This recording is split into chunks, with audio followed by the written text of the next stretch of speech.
Kwa majina naitwa Geoffrey Sanga, ni mwalimu wa kompyuta lakini pia ni mratibu wa mafunzo kutoka Chuo cha Ufundi Moravian Kyela. Leo tuko na wanafunzi wa Chuo cha Ufundi Moravian Kyela pamoja na wanafunzi wa Chuo cha Ufundi Moravian Rungwe.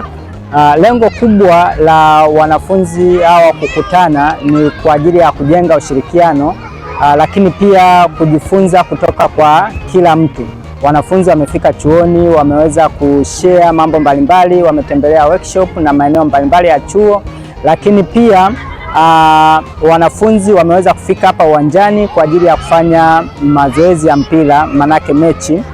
Tuna mechi ya kwanza ambayo ilikuwa ni ya watoto wa kike ambayo ndio inaendelea sasa hivi, lakini tutakuwa na mechi ya pili ambayo ni ya watoto wa kiume.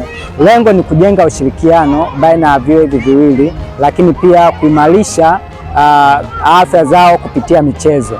Tunashukuru sana watu wa Rungwe kututembelea Kyela, na sisi tunatumaini baada ya likizo ya Pasaka tutafika Rungwe kwa ajili ya kuimarisha ushirikiano. Asante sana.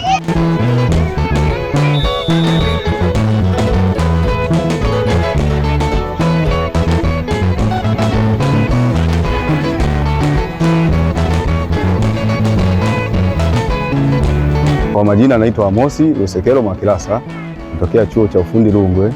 Namshukuru kwanza, nipende kumshukuru Mungu kwa safari yetu, kwa sababu tumetoka kule Rungwe mpaka Kyela VTC. Pia nashukuru kwa mapokezi ya hapa chuoni, wametupokea vizuri.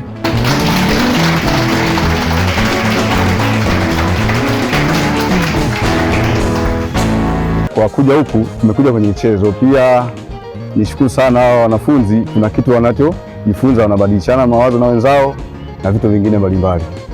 Kwa majina naitwa Geoffrey Samon Kenja, nasoma Kyela VTC hapa Kyela.